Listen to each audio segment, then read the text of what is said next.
Bueno, muy buenos días para todos. Dios los bendiga. Bendiciones. Y bueno, esta mañana estoy muy feliz porque he regresado, he vuelto, estoy bien de salud. Muchas gracias por sus oraciones. Como saben, estuve con el virus de moda. El virus me retó y bueno, gloria a Dios, después de ya unas 4 semanas, casi un mes, estamos aquí. Estamos en el nombre de Jesús y es para darle la gloria a Él, para darle la gloria al Señor que nos permite estar acá nuevamente de su mano. Y es una bendición muy grande porque pude superar el COVID. Es una bendición porque mucha gente no pudo y gloria a Dios, pues estamos acá.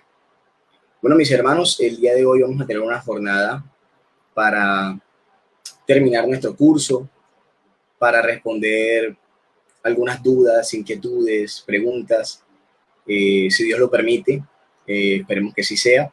Vamos a tener la compañía de nuestro padre Rodolfo, que aún no se encuentra con nosotros, pero esperemos que prontamente se pueda conectar. Y mientras tanto, entonces voy saludando. Hoy es un momento de compartir experiencias, de resolver preguntas. Entonces, voy saludando aquí a los que van conectando. Saludo a Ruby, a Pilar Rengifo, a Lorena Becerra, a Rosa Ibed, a Jenny, a Leonor Vega, a Gladys, a Consentida de Dios, a Elena, a Susana Jaime, a Bielka Chorre, Liliana Cabrera. Entonces, quisiera en este momento compartir que nos escribieran de dónde nos están, de dónde nos están viendo, de dónde nos escuchan, de dónde se están formando, desde qué lugares. Sé que hay gente de Miami escuchando, no sé, que hay gente de Nicaragua, de Puerto Rico, de México, de Buenos Aires. Y quisiera que nos escribieran de dónde nos escriben. Mientras voy saludando a Rosa Bolaños, que sé que está en Palmira. Bendiciones, Rosa, que siempre está pendiente de lo que yo estoy publicando. Desde Cartagena, Consentida de Dios, ¿cómo es tu nombre? Muy bonito esa cuenta, Consentida de Dios. Rosa Ibet desde Bogotá, qué bendición Bogotá, me encanta Bogotá, he ido varias veces a compartir experiencias de Dios allá. He estado en el follar de Charité, especial, hacer unos retiros allá. Isabel Prada de Barranquilla, Catherine Vázquez, Santa Marta. Catherine, Dios te bendiga, estamos en la misma ciudad. Algún día espero que podamos encontrarnos, Catherine, que estamos acá en Santa Marta. Pilar de Roldanillo, excelente, saludo a la Renovación Carismática de Roldanillo, allá tengo varios amigos. Desde Madrid, Sandra Susana, Elena desde Miami, Susana Jaime desde Medellín, Lorena desde Estados Unidos, en Utah, Andri desde Fonseca, La Guajira, el cantor de Fonseca, la tierra del vallenato, Andri. Leida también desde Santa Marta. Leida, que bueno, hay un grupito bueno en Santa Marta, podemos reunirnos algún día, hacer un curso presencial cuando ya se pueda. Las clases presenciales me gustan más porque yo soy más profesor de tablero. soy muy profesor de tablero. Leonor desde Miami, bendiciones, Leonor Vega. Desde Chía, Adriana nos saluda. Jenny desde Popayán, qué bendición. Ruby desde Candelaria Valle, vea pues. Mis hermanos, qué alegría, qué bendición. Y bueno, les quiero hacer entonces la invitación especial. Sé que muchos de ustedes son de los juiciosos que han estado todas las clases, desde la primera clase que inició por allá el 16 de mayo, si no estoy mal, después de que ustedes se consagraron el 13, que fue la primera consagración que hicimos en pandemia. Y iniciamos entonces este recorrido que nos llevó 16 semanas, que las tuvimos corridas, ininterrumpidas. Tuvimos hasta la 15, tengo que ser sincero, tuvimos hasta la 15 dando las clases, y en el encuentro número 16, que fue el 29 de agosto, fue que les puse un video documental que lo pueden encontrar en YouTube, donde era un documental muy histórico. Ese documental histórico nos sirve para poner en controversia con lo que hemos aprendido desde la fe, desde la teología, en este curso de Mariología. Hoy vamos a tratar de dar algunos puntos, unas conclusiones finales, de que podamos entonces cerrar nuestro curso y dar también la inquietud de seguirnos formando, del que sea el Señor dándonos su bendición. Vamos a ver qué más nos están diciendo por acá.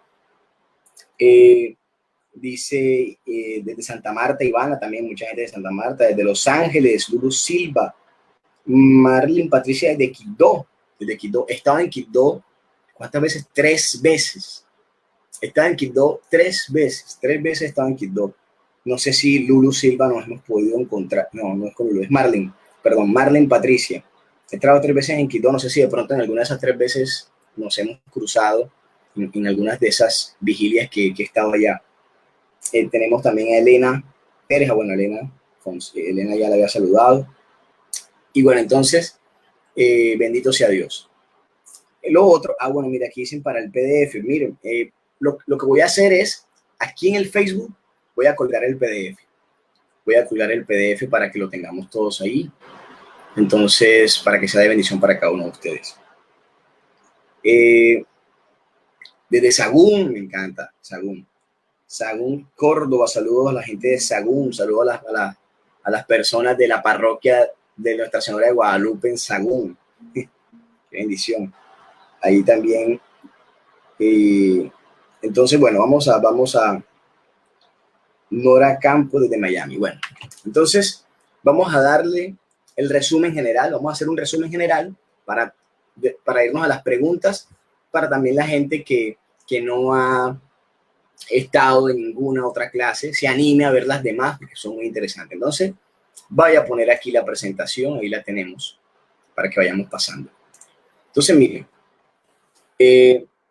lo primera gran recomendación, compremos este librito que está acá, de San Luis María Griñón de Montfort, que es el Tratado de la Verdadera Devoción a la Santísima Virgen María.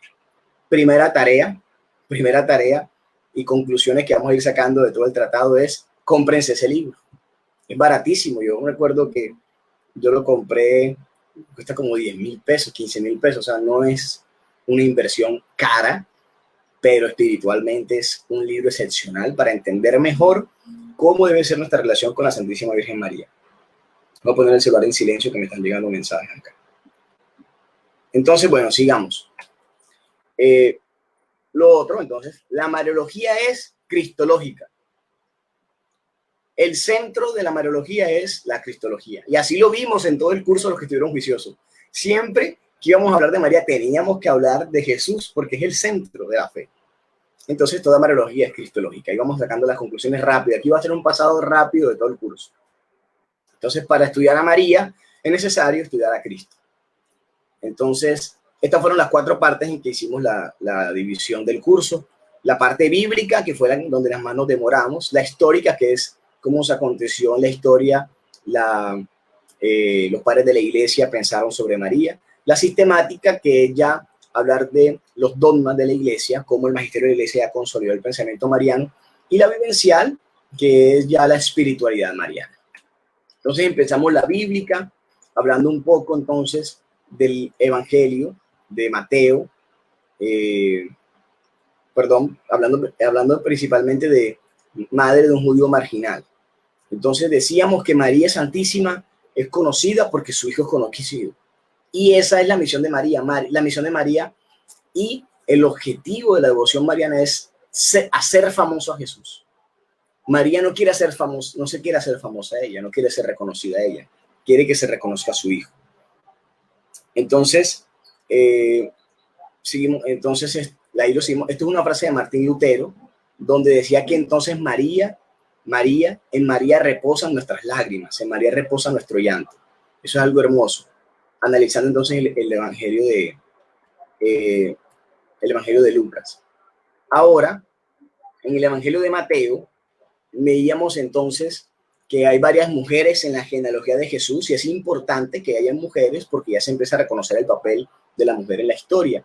Y María va a ser entonces aquella joven de la cual Isaías había profetizado en Isaías 7:14, que es la Virgen encinta. Isaías 7, del 9 al 14, va a tener la relación con Mateo 1, verso 22. Yo creo que eso lo analizamos muy bien, pero vale la pena tener la Biblia, vale la pena tener la palabra de Dios y recordar. Entonces, vamos a recordar, vámonos entonces a Isaías. Isaías en el capítulo 7, Búsquenlo ustedes allá con sus Biblias, ustedes que son muy juiciositos. Van a buscar Isaías en el capítulo 7 y vamos a ver que Isaías 7 en el verso 9 dice lo siguiente. De Isaías 7, del verso 14, perdón. El verso 14 dice lo siguiente. Por eso el Señor les dará una señal. Miren, el Señor va a dar una señal. El Señor va a dar una señal para el nacimiento del Mesías. Está hablando Isaías del Mesías. Miren, y Isaías 7, que es el primer Isaías, la primera parte de Isaías, hasta el capítulo 40 más o menos, 30 y algo. Isaías está escrito más o menos alrededor del 700 antes de Cristo. El 700 antes de Cristo, es decir, 700 años antes, Isaías profetizaba cuál era el signo de Jesús. Y miren lo que dice el versículo 14, que el Señor dará una señal. Y una joven embarazada dará a luz a un hijo. Una joven embarazada dará a luz a un hijo. Pero la traducción fiel dice una virgen. Una virgen quedará embarazada. Como una virgen va a quedar embarazada. Ya Isaías tiene la profecía. Isaías no sabe cómo va a pasar eso, pero Isaías tiene la profecía de que va a pasar. Y entonces así lo dice. Una virgen quedará embarazada y dará a luz a un hijo que será el Emmanuel, Dios con nosotros. Hermoso eso. Y entonces la profecía la vemos cumplir después en el Evangelio de Mateo. Nos vamos a Mateo en el capítulo 1, Mateo en el capítulo 1, verso 22. ¿Qué dice el verso 22 hermosamente? Todo esto sucedió para que se cumpliera lo que el Señor había anunciado por medio del profeta. Miren, la virgen está embarazada y dará a luz un hijo que se llamará Emmanuel, Dios con nosotros. Ahí se da entonces el cumplimiento de la promesa. Isaías y luego lo vemos en Mateo. Aquí me demoré un poquito más porque me encanta esa analogía del texto. Entonces, vemos que entonces María va a ser la madre del rey de los judíos. María entonces es importante porque está presente en la historia de Jesús. Hablamos sobre el conflicto de José. Esto es muy importante que lo repasemos. Ahí están las clases. Les estoy mostrando todo el tratado para que vean todo lo que hablamos y todo lo que los que no han estado antes se perdieron. Lo del conflicto interno de José es hermoso. José repudia a María por ser justo, no porque verdaderamente él le esté repudiando en el sentido literal de la palabra. Y la profundidad se la van a dar si ven la clase y lo explico muy bien a profundidad. Siempre una María en salida, siempre. De Belén hacia Nazaret, de Belén a Egipto, de Egipto a Israel, de Israel a Galilea, de Galilea a Nazaret. O sea, una mujer que se movió todo el tiempo, es decir, inspirada por el Espíritu Santo. María es un papel excepcional. En el Evangelio de Lucas va al santuario, va a la casa de Zacarías, va a Galilea, va hacia la región montañosa, vuelve otra vez donde Zacarías. Es decir, una mujer en movimiento, María Santísima excepcional. Y así, entonces, vemos la vocación y fe de María cuando se presenta entonces en el templo, cuando se le da el saludo del ángel, cuando recibe el llamado a ser madre de Dios, cuando responde que ella es la sierva del Señor. Y el encuentro de las dos mamás es el encuentro. Me encanta el encuentro de María con Isabel porque María la saluda con el shalom y recibe el Espíritu Santo. Isabel, llena de Espíritu Santo. E Isabel, llena de Espíritu Santo, le dice a María, bienaventurada tú porque has creído. Es hermoso ese pasaje es hermoso, la vocación de María es hermoso, para que lo tengan en cuenta. Lucas 1 del 26 al 56, es hermosísimo ese pasaje. Y vamos a verlo para que no lo dejemos así en el tinterito, porque ese me gusta mucho y por eso quiero que lo repasemos. Miren.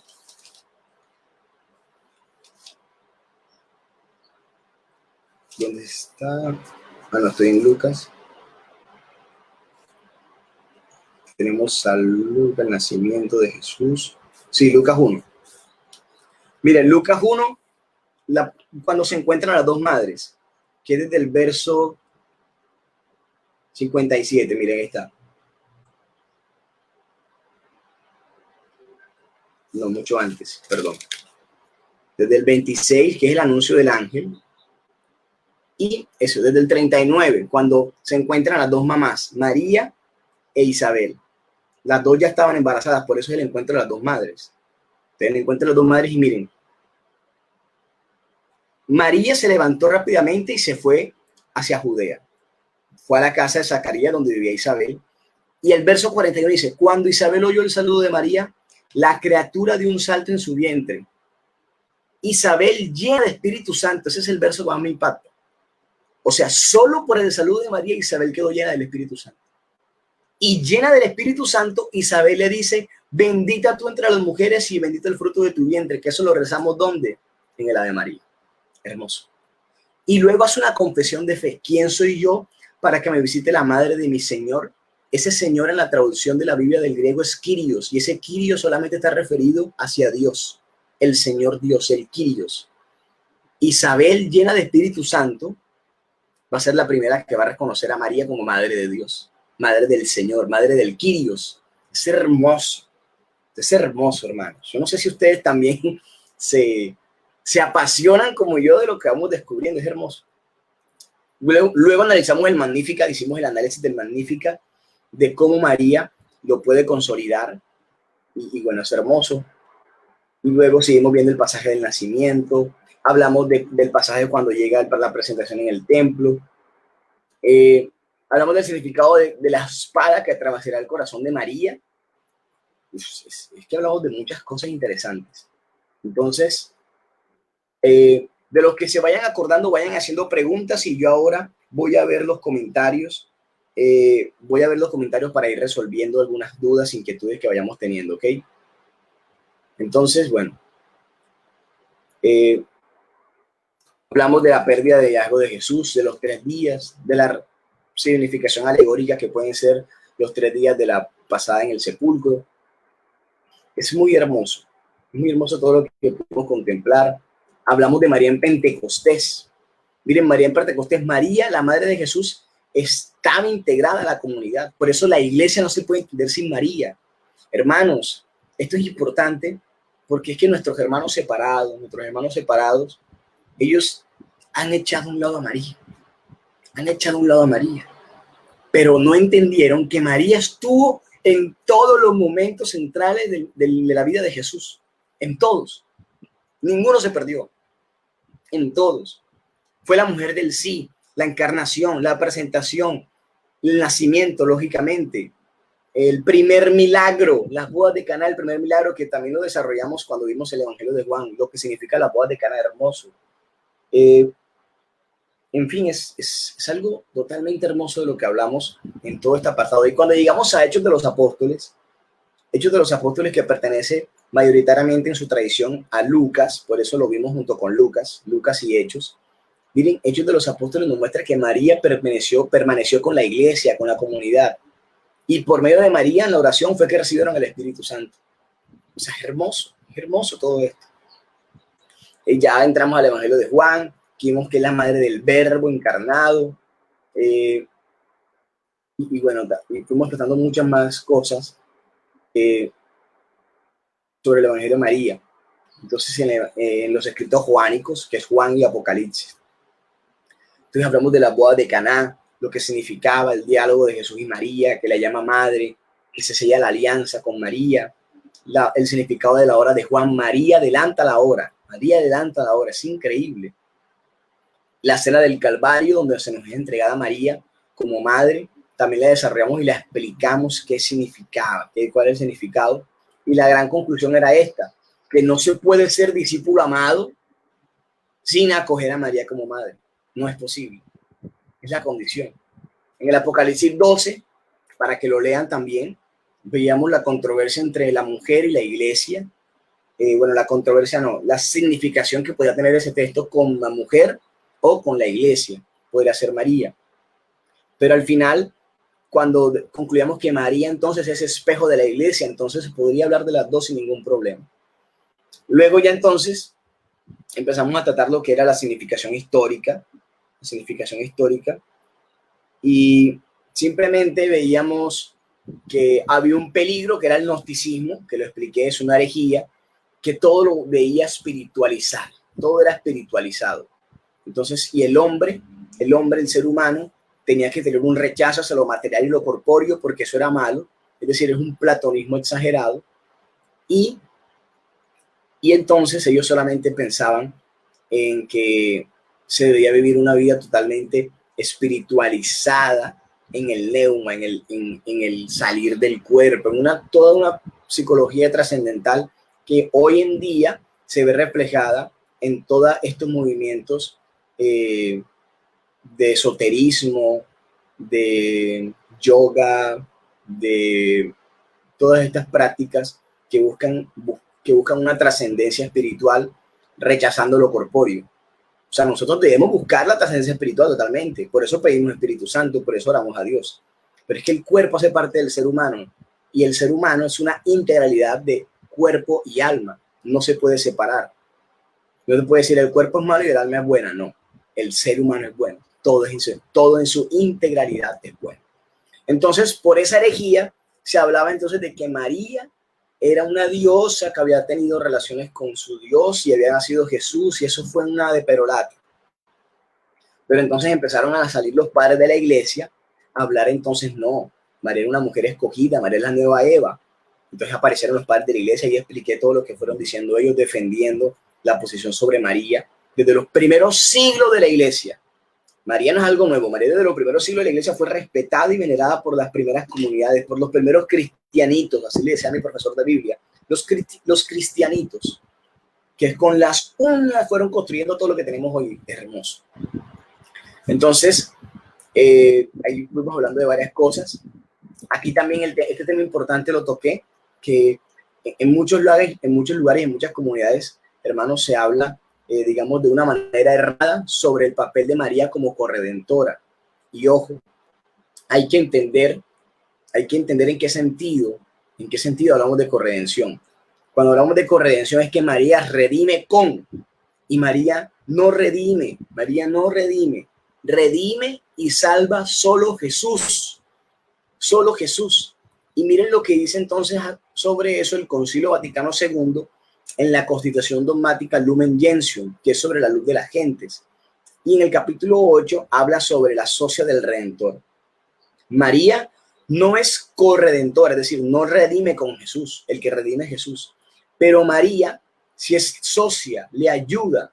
Entonces, María, que es una mujer, que es persona humana, está llamada a colaborar a la redención de toda la humanidad, al igual que nosotros. Todos nosotros estamos llamados a colaborar en la salvación de las demás personas. Entonces, María tuvo necesidad primero de ser redimida ella para poder desarrollar su misión de mamá y luego ayudar a su misión de socia. Entonces, esta es la palabra que usa el concilio, asociada al único redentor. Si hablamos que hay un único redentor, no podemos hablar de María como co-redentora. Entonces, ahí hay que tenerlo claro. Entonces, ella fue la primera que ofrecía de la manera más perfecta la respuesta al plan de Dios. Ya luego hablamos de la María sistemática, de la Mariología sistemática, que es sobre los dogmas. Explicamos por qué María es Madre de Dios, que se define como la Theotokos. Entonces, esto fue, digamos, que lo más, a mí me gusta mucho este tema porque este tema hace parte de la cristología, que es hablar de la naturaleza, la hipóstasis y el homoousios y la consolidación del credo y los dogmas de la unión hipostática con la comunicación idiomatum, que es la comunicación de propiedades. Esto lo vamos a entender mejor, ¿saben dónde? En cristología, porque ya les doy la cuña publicitaria. Vamos a iniciar entonces la escuela de cristología. Si ya vimos Mariología, vamos a ver ahora cristología. Muy hermoso, vamos a ver cristología. Entonces, siguiendo, San Cirilo de Alejandría habla de la Theotokos. María es la Theotokos. ¿Qué significa Theotokos? Madre de Dios. Entonces, la virginidad, también el otro dogma de la virginidad. María es virgen antes, durante y después del parto. Lo explicamos. Nos tuvimos que devolver a Juan para ver que había unas condiciones que María dice que no nació de las sangres. No hubo derramamiento de sangre en María en el nacimiento. Entonces, a la virginidad de María se le reconoce como la Aia Parthenos. La Aia Parthenos. ella es la Virgen, la siempre Virgen. Y recordamos la profecía del Emmanuel que vimos en Mateo, en la Mariología bíblica. Isaías 7:14 con Mateo 1, verso 22. Ahí lo vamos teniendo en cuenta. Y María también permaneció virgen después del parto, no tuvo más hijos. Hablamos de los hermanos de Jesús. Recuerden que la cuestión de los hermanos de Jesús es el término que usaban los cristianos para referirse a sus familiares más cercanos. No existía para hablar de la familiaridad del término tío, primo, medio hermano, lo que sea, sino que simplemente se llamaban en las familias hermanos. Entonces, así se habla sobre los hermanos de Jesús. Hablamos de la Inmaculada Concepción, que quiere decir que María nació sin pecado original. Entonces, como Jesús debió nacer preparado, purificado y totalmente limpio, María también nació preparada y limpia, consagrada por sus papás Joaquín y Ana. Entonces María va a ser la nueva Eva, la nueva Eva. Eva y Adán, en su originalidad, fueron creados totalmente santos, pero se volvieron corruptos. María va a ser la nueva Eva, la nueva santa. Y si por una mujer entró el pecado al mundo, por Eva, por una mujer va a entrar ahora la salvación, que va a ser María. Entonces es muy hermosa esa analogía de María como la nueva Eva. Hablamos también entonces de que el término para hablar de la santidad de María era la panagia, que es la toda santa. Pan, que significa todo, y ageo, que significa santo, la toda santa. Entonces la santidad de María es única, porque tiene relación con el Espíritu Santo, porque él tiene relación con Cristo y tiene relación con el Padre. Es hermoso la triple relación que tiene María. Entonces, para que lo tengamos presente. Vamos a seguir entonces, para terminar. Vimos el tema de la Asunción de la Virgen, el dogma de la Asunción, que quiere decir que María fue asunta al cielo. Se llama también el tránsito de María de la tierra al cielo. Entonces ya hay unos precedentes y antecedentes de la Asunción. Se habla de Enoc, se habla de Elías, que fueron asuntos al cielo, y también, como no, de la Virgen María, que no se encontraron sus restos, que no se encontraron signos de su muerte, que simplemente desapareció. Fue asunta al cielo. Entonces se habla de la fiesta del tránsito desde el siglo IV. Y Romanos 6:23 nos habla de que la paga del pecado es la muerte. Como María no pecó, por lo tanto no murió, entonces da razón para fundamentar la asunción de María. Esto nos dice el credo sobre María, que dice: se encarnó de María la Virgen. Es algo importante que el credo menciona a la Santísima Virgen María, porque la hace parte de nuestra fe. Entonces, ya hablando de la Mariología vivencial, el último que vimos, el último apartado, dice que entonces, así como María, nosotros estamos llamados a la santidad, porque Dios es el santo por excelencia, y debemos vivir entonces el Kadosh. ¿Qué significa Kadosh? Pertenecer totalmente a Dios. Entonces María es la que nos va a ayudar a buscar esa santidad de manera más poderosa, más gloriosa y más fecunda. Algunos afirman: no hay santidad sin María. Entonces, ver que con la Santísima Virgen María, siendo devotos a ella, podemos tener esa perfecta unión a la Santísima Virgen María. Lo otro, hablábamos entonces de que si es necesaria, totalmente necesaria María, y que el culto a María es de hiperdulía, que hablábamos de dulos, que significa siervo, la que más sirve. María es la que más sirve, y como es la que más sirve, es la esclava del Señor. Hágase según tu palabra, dice la palabra de Dios. Entonces María tiene un culto especial porque es la sierva de siervas. Entonces por eso se habla de culto de hiperdulía a María, que no es adoración, es una veneración especial, pero a María no la adoramos. El culto de adoración se llama latría. Todo eso lo vimos. Miren, aquí algunos dirán: ay, pero esto va muy rápido. No, estoy haciendo un recuento, porque ya todo esto lo vimos. Si usted no lo vio, tiene que irse a los videos anteriores. Y hablamos un poco de las apariciones aprobadas por la Iglesia, de las vocaciones, de lo que significa entonces la vocación, que sean por los lugares, que sean por la teología, que sean por los misterios de la vida de María. Y en fin, entonces hablamos de todo eso. Llegamos a los documentos de la Iglesia. Entonces, este documento se lo recomiendo, que es el Santo Rosario. Se llama Rosarium Virgines María. Significa el Santo Rosario de la Virgen María. el Rosario de la Virgen María, lo escribió el Papa Juan Pablo II. Y hay dos conclusiones grandes, que es que los misterios de Cristo también son los misterios de la Madre. Ojo, los misterios de Cristo son los misterios de la Madre. Por ejemplo, el misterio de la encarnación. Se encarnó el Verbo, pero ¿por medio de quién? Por medio de María.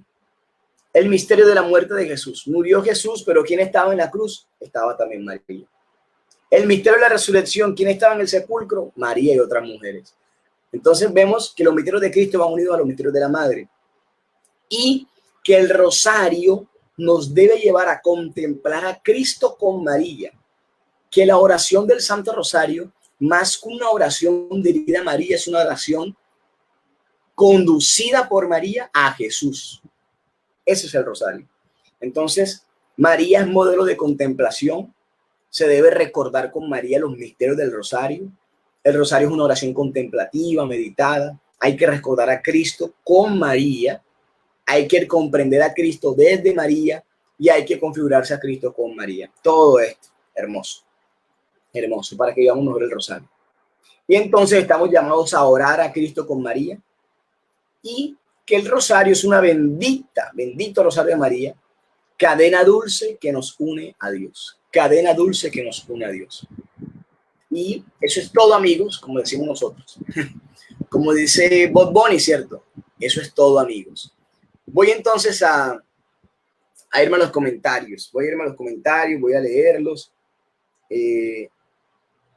Bueno, aquí ya vi una pregunta que me abrió los ojos. Dice Roraima Medina, ¿el dogma María Corredentora ya está aprobado? Ojo, yo no hablé del dogma de María Corredentora. Les expliqué que no se debe llamar corredentora. Les expliqué que María es asociada, al único redentor. Ojo, los dogmas marianos son 4. La maternidad, la virginidad, la inmaculada concepción y la asunción. Son 4. Ya, ojo. Voy a seguir leyendo. Entonces, voy a seguir leyendo a ver qué otra pregunta me encuentro. César, ¿darás otra clase? No, ya no hay más clases de Mariología.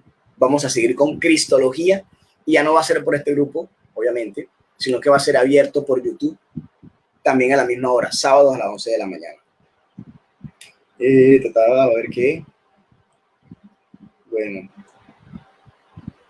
A ver qué otra pregunta. Bueno, ya respondí la de Roraima. María tuvo hermanos. No. Según la tradición, esto no es bíblico, pero recuerden una cosa importante. Bueno, eso lo podemos ver más en un curso de Biblia, pero la palabra de Dios es posterior a la tradición.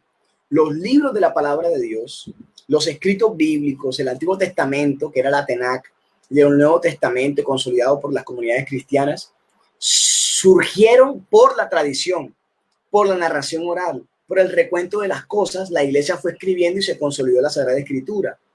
Entonces, por la tradición de otros textos históricos, narrativos, que no entraron en la Biblia porque no eran temas de fe, nos cuentan, por ejemplo, el Evangelio de Santiago, que es un evangelio apócrifo, nos habla sobre Joaquín y Ana. De ahí nosotros sacamos que Joaquín y Ana son los papás de María.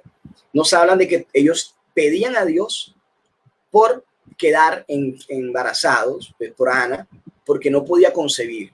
Y Dios le da la gracia de concebir a María y se la consagra desde su nacimiento y María nace como una niña consagrada. Eso lo tenemos nosotros por el Evangelio de la infancia de Jesús, se le llama así, que es el Evangelio de Santiago, que incluso también tiene cosas muy fabulosas. Por ejemplo, dice que Jesús mataba pajaritos y los revivía. Entonces, por eso obviamente eso no entra en la Biblia, porque también hay que dudar un poco de lo fantástico de los relatos, ¿Qué más hay por ahí? ¿María obra milagros por su hijo? No.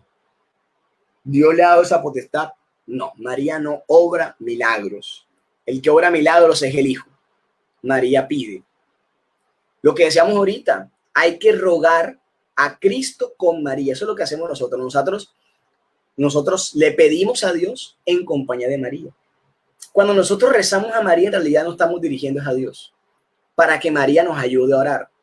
María no obra milagros. El que obra milagros es Jesús.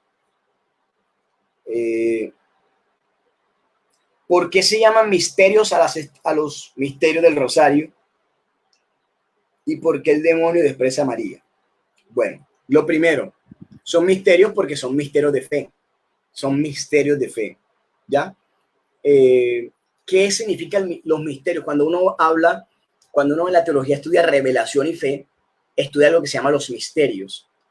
Entonces, mysterium es la palabra que se usa en el griego para referirse a los sacramentum.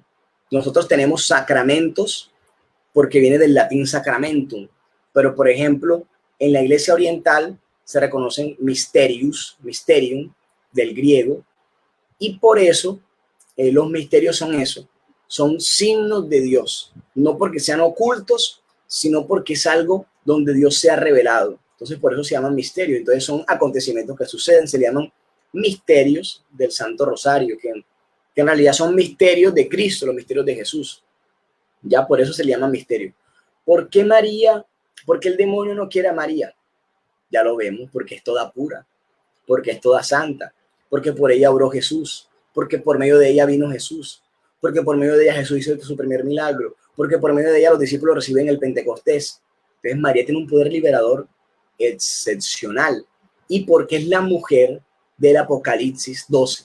Léete, te voy a invitar a que te leas Apocalipsis capítulo 12 y vas a analizar ahí por qué la mujer, por qué María es totalmente rechazada por el demonio. No es agradable. Incluso, bueno, el demonio no le gusta una persona santa. Obviamente María, que es la panagia, la toda santa, con mayor razón. María nos enseña la humildad y la obediencia. Claro, sí, María, total. Virtudes de la Santísima Virgen. La mamá de María es diferente de Ana, la profetisa. Sí, totalmente. Estamos hablando de dos personas diferentes.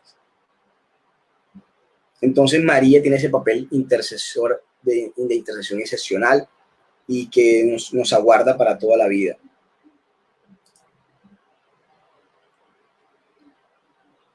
Mira aquí Lulu Silva, mira, no sabía, me menciona eso. En Netflix hay una película que se llama El Mesías Joven y habla de eso, de que Jesús revive pajaritos.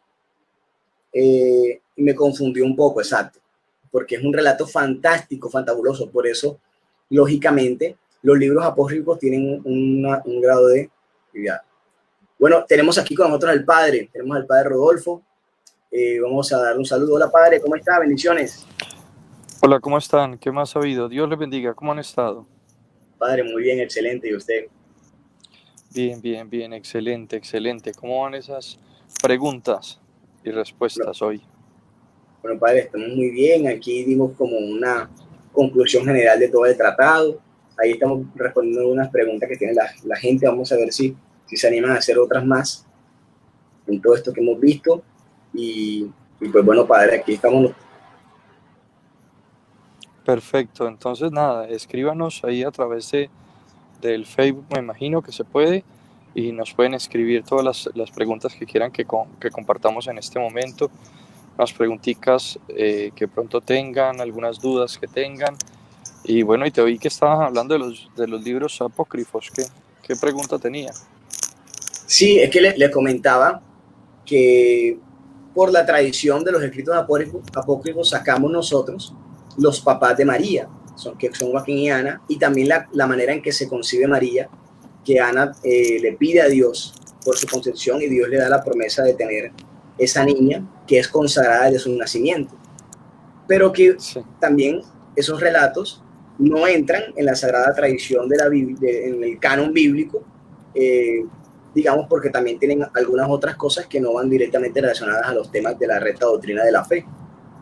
Y le comentaba también un poco un relato, por ejemplo, el Evangelio de Santiago, de la infancia de Jesús, donde se narra de que Jesús mata y revive pajaritos. Entonces uno dice, ¿cómo eso entra en la Biblia? Entonces hay que tener entonces saber de que la tradición es obviamente primero a la Sagrada Escritura. Los textos bíblicos nacen y surgen a través de la tradición, de la narración oral, luego se van consolidando. Por ahí algunos que no entraron, pero sí tienen alguna relevancia histórica y de ahí sacamos algunas cosas desde la tradición. Sí, y también, a ver, los libros apócrifos no son revelación. Los libros apócrifos no los aceptamos como revelados. Eh, Pueden tener algunos datos interesantes, pero en líneas generales no podemos leer un libro apócrifo y darlo por cierto, porque por eso se llama apócrifo. Incluso muchos fueron hechos y escritos en el ámbito gnóstico, en ámbitos no cristianos. El nombre de Joaquín y Ana no solo lo tenemos a través de libros apócrifos, sino que también lo tenemos a través de la tradición oral. Recuerden que la tradición escrita es el canon de la Biblia, los libros de la Biblia que son aprobados, que son aceptados como inspirados, pero también la tradición oral. Entonces, son esas dos cosas. También por tradición oral sabemos los nombres de Joaquín y Ana. Allí en Israel hay una iglesia muy bonita cerca al antiguo templo de Jerusalén, al pie de la piscina de Bethesda, que es la iglesia de Santa Ana, y uno baja al subterráneo de la iglesia de Santa Ana y encuentra, por tradición, sabemos que está allí, la casa de San Joaquín y Santa Ana cuando vivían en Jerusalén y llevaban a la niña María al templo, ¿cierto? Entonces hay cosas que son conocidas por la tradición oral también, que es desde tiempos inmemoriales. Entonces, y de libros apócrifos, pues hay datos que son verdaderos, pero como revuelven datos verdaderos con datos falsos, entonces nosotros no podemos darle veracidad. Un dato verdadero, pues que Jesús tuvo infancia y que era hijo de María, eso está ahí en el libro apócrifo de Santiago. Pero un dato falso, pues que estuviera jugando pues con los pájaros y dándoles vida y haciendo cosas de ese tipo, eso ya es... Un dato fantástico. Pierde veracidad. Bueno, no sé si hay alguna otra pregunta. Sí, padre, bueno, aquí hay varias preguntas.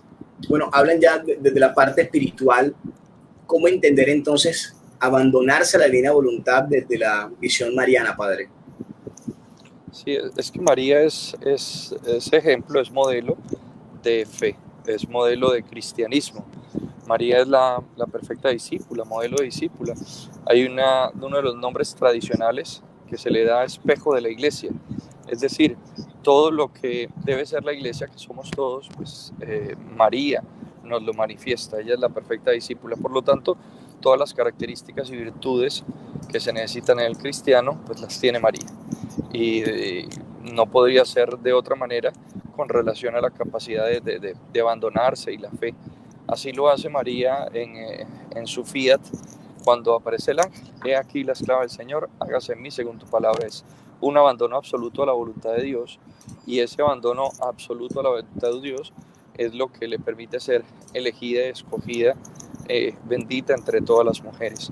Que ella sabe que la voluntad de Dios es la perfección, es lo mejor para ella, y por eso ella acepta esa voluntad de Dios y se abandona completamente a los designios divinos, sin buscar nada para ella, sin buscar deseos de ella. Por eso una verdadera devoción mariana no nos lleva a María, sino que nos lleva a Dios, porque ella ha renunciado a sí misma para ir en la búsqueda de Dios.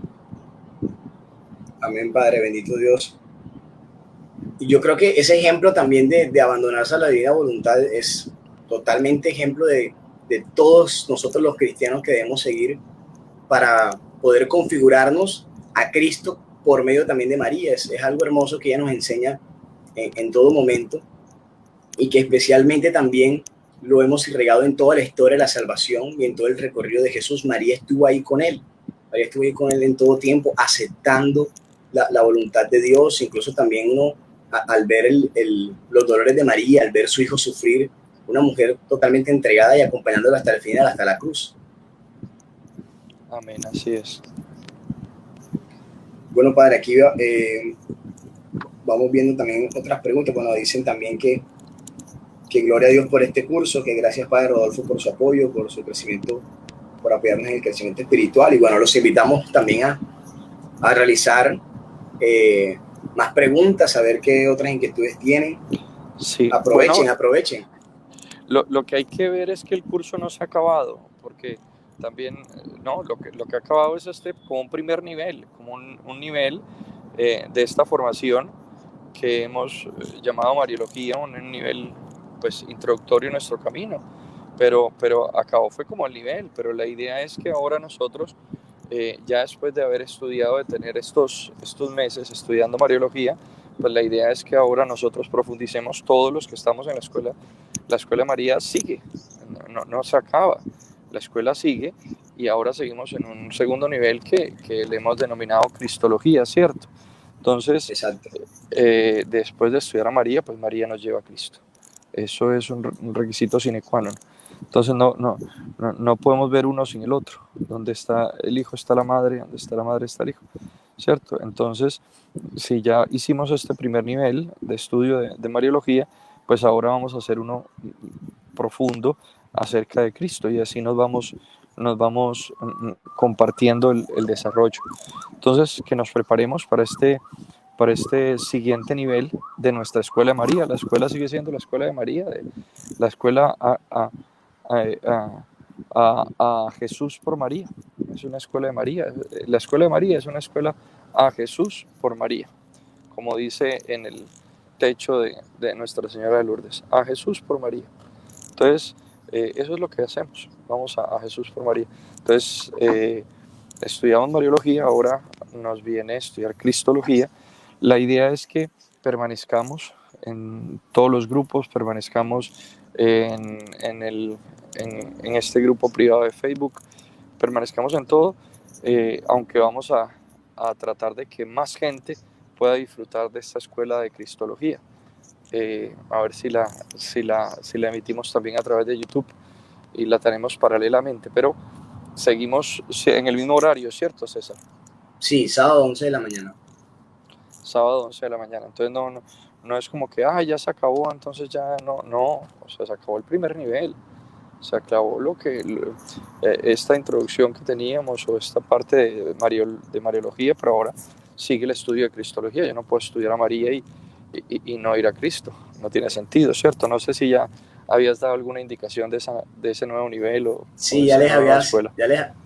les había dado la cuña publicitaria, aunque les había dicho que lo íbamos a trasladar totalmente a YouTube, lo íbamos a pasar totalmente a YouTube a Familia Parresía.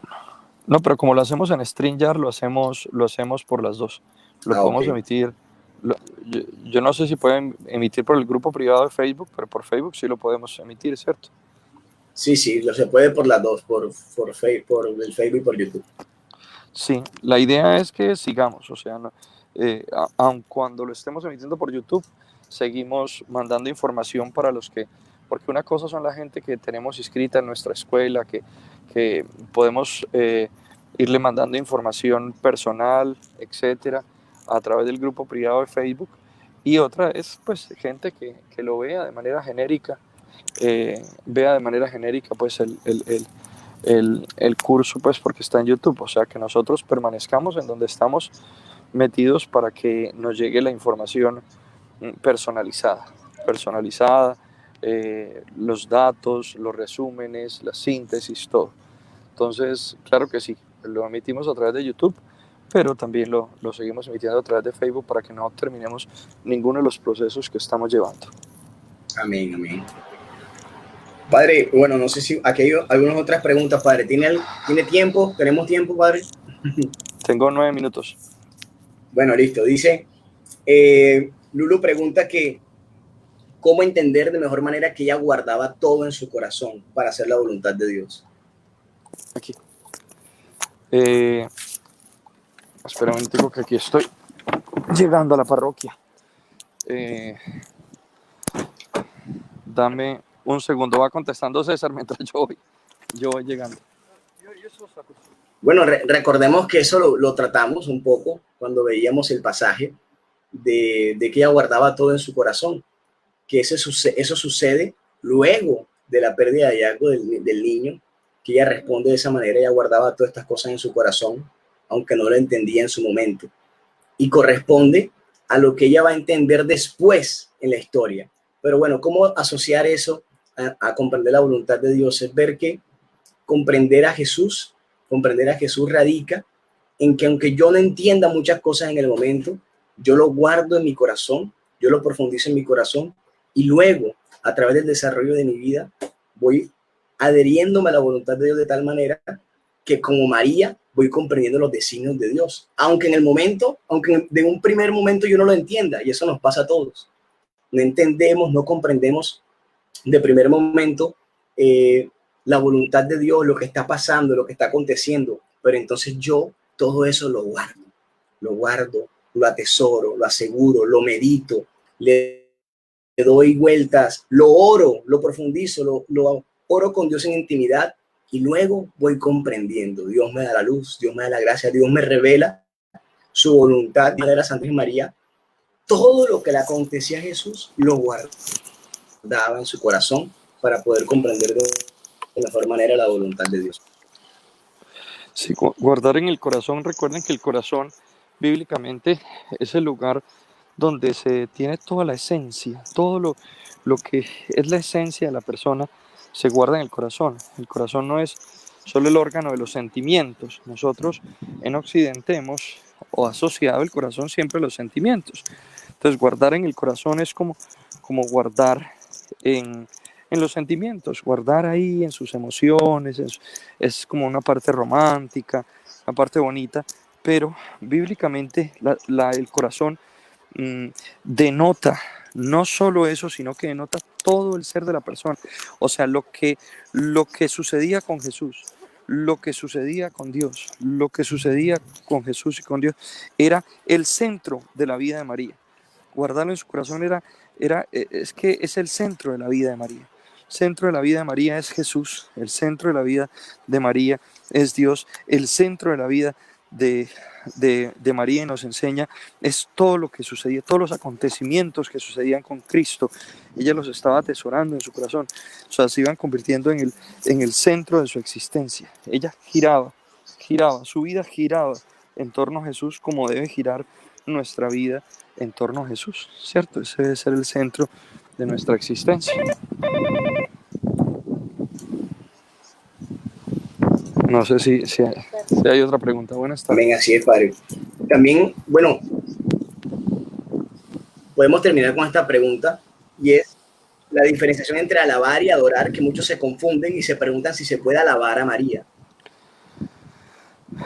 Sí, hay una gran diferencia entre la tría,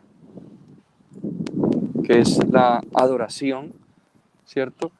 Ya ahora se me confundieron los términos, pero la adoración que es solo digna de Dios, solo a Dios se le puede adorar. Es la tría, exacto. Solo a Dios se le puede adorar, solo a Dios. A la Virgen no la adoramos, solo Dios es digno de adoración, solamente Dios es digno de adoración. En cambio, la Virgen la veneramos y la alabamos. Claro, es que alabar es hablar bien de una persona. Yo puedo alabar a César. Oh, César, qué buena escuela que has hecho, qué buena escuela has formado tú en esta escuela de María. Eso es una alabanza a César por su buen trabajo en la formación. Entonces yo puedo alabar a una persona, o sea, puedo hablar bien, exaltar a esa persona. Entonces nosotros a María la podemos alabar, la podemos bendecir, es decir, bien. Esas cosas no solo a María, sino a una persona espiritual, a una persona de Dios se le puede hacer, ¿cierto? Pero adoración solo se le cumple a Dios. Por eso se habla de idolatría, o sea, de poner en el lugar de Dios a otras personas. Inclusive a María no se le puede poner en el lugar de Dios. Y eso es aborrecible, incluso por la Santísima Virgen María, porque ella dice: he aquí la esclava del Señor, hágase en mí según tu palabra. O sea, es la palabra de Dios la que se dice. Amén. Proclama mi alma la grandeza del Señor. Ella sabe muy bien que el grande es Dios.